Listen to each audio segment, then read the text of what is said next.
नमस्कार, मैं रूपेश कुमार। अनसुनी आवाज में आपका स्वागत है। मैं नैनीताल डिस्ट्रिक्ट के सांस्कृतिक नगरी रामनगर में मौजूद हूं और भारत रंग महोत्सव का आगाज हो चुका है। बहुत सारे इंस्ट्रूमेंट ये इस्तेमाल कर रहे हैं। क्या क्या इस्तेमाल कर रहे हैं, कैसे कैसे इस्तेमाल कर रहे हैं, इस पर हम बात करेंगे। और अगर इंसान की जिंदगी में म्यूजिक ना हो तो जिंदगी कितनी नीरस होगी। क्या कहते हैं मैं नहीं जानता, क्योंकि मैं म्यूजिक का मास्टर नहीं हूं। जी बजाइए इसको।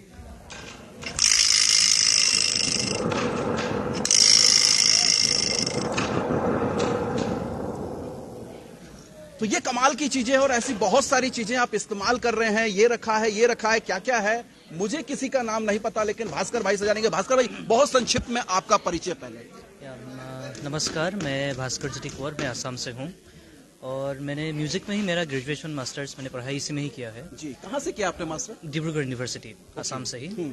और उसके बाद मैंने म्यूजिक प्रोडक्शन ये सब मैंने सीखा चेन्नई में। तो जैसे बताया, नाटक का म्यूजिक कुछ अलग ही होता है, उसका हमको ढूंढना पड़ता है। वो जैसे एक नाटक हम लोग का, जैसे हम लोग का जीवन में जैसे नाटक जुड़े हुए हैं, वैसे म्यूजिक भी वैसा ही है जी। और फिल्म म्यूजिक और नाटक का म्यूजिक में बहुत ही अंतर है। जैसे देखा जाए तो फिल्म म्यूजिक में ही हम लोग जैसे फोली हो गया एक, उसके बाद बैकग्राउंड साउंड डिजाइन, उसके बाद एक अलग सा हम लोग वो सीन के ऊपर हम लोग म्यूजिक करते हैं। लेकिन नाटक में क्या होता है, बहुत कम समय में हमको वो सीन को एक्सप्रेस करना पड़ता है, वो थ्रू म्यूजिक जी। तो हम लोग के पास बहुत ही कम समय होता है, तो हम लोग ऐसा करते हैं कि वो सीन के लिए कौन सा इंस्ट्रूमेंट ठीक होगा, वो एक्सप्रेशन जाएगा कि नहीं, वो इंस्ट्रूमेंट कैसे वर्क करेगा। क्योंकि नाटक में ऐसा होता है कि एक साउंड हमको बांसुरी हो जाए तो बांसुरी का एक नोट ही बहुत कुछ बोल सकता है नाटक में जी जी। तो इसलिए भास्कर भाई, होता यह है कि पर्दे के ऊपर जो दिखता है वो म्यूजिक नहीं दिखता। म्यूजिक आदमी के कानों में आता है और वो कानों में जो सुनाई देता है उससे पूरा एक परिदृश्य चलता है, एक चक्र चलता है और आदमी बहुत सारा सब कुछ इमेजिनेशन कर लेता है। तो उस चीज को क्रिएट करने में आप लोगों को कितनी मेहनत करनी पड़ती है और म्यूजिक का महत्व तो जिंदगी में कितना है इंसान के? ऐसे बोला जाए तो म्यूजिक के लिए टाइम हम लोग एग्जैक्टली इतना ही टाइम लगता है हम लोग नहीं बोल सकते, क्योंकि वो हम लोग के इमोशंस, वो हम लोग का एक्सप्रेशंस, वो म्यूजिक हम लोगों से कितना जुड़े हुए हैं। मतलब जो हम लोग म्यूजिक क्रिएट कर रहे हैं, हम लोग, मैं अभी ऐसा करता हूँ, जो भी म्यूजिक क्रिएट करना हो, मेरा एक्सपीरियंस में पहले ढूंढता हूँ वो म्यूजिक, मेरा एक्सपीरियंस ऐसा है कि नहीं, तो उसी हिसाब से प्रोसेस से हम लोग म्यूजिक करते हैं। तो इसी का कोई मतलब ऐसा टाइम नहीं बता सकते कि 10 दिन या 15 दिन में ही म्यूजिक क्रिएट हो जाएगा। सबका अलग अलग होता है, अलग अलग समय। और म्यूजिक आप कब से म्यूजिक कर रहे हैं? मैं बचपन से ही कर रहा हूँ म्यूजिक। बचपन से कर रहे हैं? कितनी उम्र होगी आपकी अभी? अभी मेरा 25 ईयर्स है। और आप सिर्फ नाटकों में ही म्यूजिक देते हैं या फिल्म वगैरह में भी, अन्य जगह भी म्यूजिक देते हैं? मैं फिल्म के लिए भी म्यूजिक करता हूँ और मेरा खुद का बैंड भी है। और मैं फोक ऑर्केस्ट्रा, हम लोग जो असम में, आप लोग जानते ही असम में बहुत सारे फोक, मतलब नॉर्थ ईस्ट में ही फोक मतलब बहुत ही रिच है जी, फोक इन कल्चर में जी। तो असम में जितना ही फोक म्यूजिक है उसको कलेक्ट करके हम लोग ऑर्केस्ट्रा बैंड वेस्टर्न म्यूजिक के थ्रू हम लोग वो परफॉर्म करते हैं। मैं चाहूंगा कि आप बांसुरी बजा रहे थे, उसका कुछ अगर बजा के हमारे दर्शकों को सुनाएंगे बहुत अच्छा लगेगा, क्योंकि नाटक में जो बांसुरी का इस्तेमाल किया है वो बहुत ही ज्यादा प्रिय था।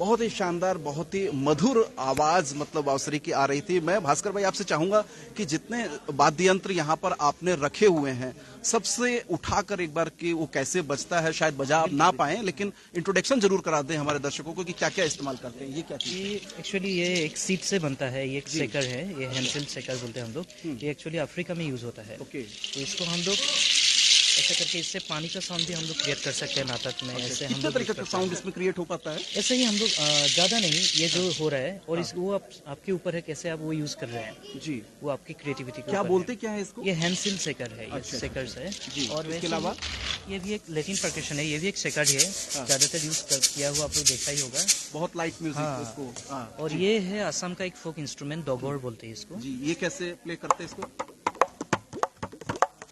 जी, तो ये पीछे से हम लोग इंग्लिश से ऐसे इसको ट्यून सपोर्ट करते हैं।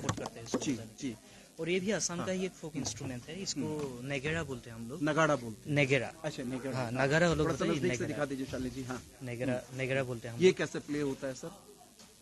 इसको भी देखते हैं। लोग।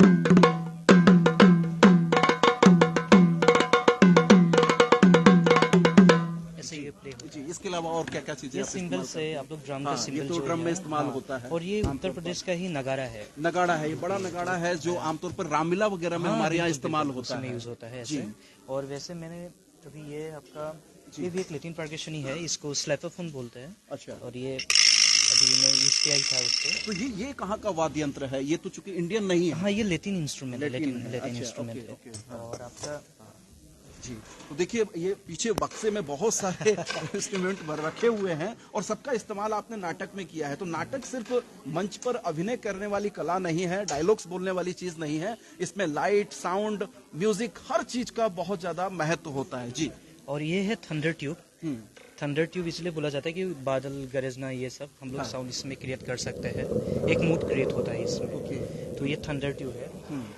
आजकल मतलब इतना दुनिया इतना फास्ट हो गया है कि म्यूजिक को जो क्रिएट कर रहे हैं, ऑडियंस के बारे में तो मैं नहीं बता सकता, सबका अलग अलग होता है, लेकिन जो म्यूजिक क्रिएट कर रहे हैं मैं मानता हूँ कि उन लोग को सुकून से बैठ के म्यूजिक क्रिएट करना चाहिए। क्योंकि कमर्शियल के चक्कर में हम लोग म्यूजिक का जो रूट या उसका जो सोल होता है, हम लोग वो सोल को ही ब्रेक कर रहे हैं म्यूजिक का। ज्यादा चैलेंज किस में होता है, फिल्मों में म्यूजिक देना या थिएटर में म्यूजिक देना? फिल्म के लिए हम लोग को एक टाइम मिलता है, हम लोग रीटेक मिलता है। जी, लेकिन थिएटर म्यूजिक में हमको रीटेक नहीं मिलता है। जब एक नाटक शुरू हो गया, स्टार्ट बटन दबा दिया तो वो खत्म होके ही आपका वो होगा। लेकिन फिल्म में हम लोग वो क्या करते हैं, जब म्यूजिक बनाते समय हम लोग रुक के भी कर सकते हैं, हमको दिन भी बहुत ज़्यादा मिलता है। लेकिन नाटक में वो नहीं होता है, क्योंकि ऐसा है कि मैं बहुत बाहर के टीमों के साथ भी मैं कोलैब किया हुआ है। रिसेंटली ऑस्ट्रेलिया का एक प्रोजेक्ट किया मैंने, एक नाटक में ही किया काम। तो उस नाटक में मैंने असम का फोक और ऑस्ट्रेलिया का जो एबोरिजिनल जो फोक है, उन दोनों को मिला के उस नाटक में म्यूजिक किया। और वैसे ताइवान में जो चाइनीज जो म्यूजिक होता है, चाइनीज म्यूजिक के साथ हम लोग का इंडियन क्लासिकल म्यूजिक और उसमें असम का फोक म्यूजिक को भी मैंने ब्लेंड करके वहाँ पर म्यूजिक किया था नाटक में। तो ये भास्कर भाई हैं, बिल्कुल नौजवान साथी हैं और म्यूजिक में बहुत पारंगत हैं। आइए दर्शकों देखिए कि भास्कर भाई बहुत कुछ प्ले करते हैं। नजदीक से जानेंगे तो ज्यादा बेहतर जान सकते हैं।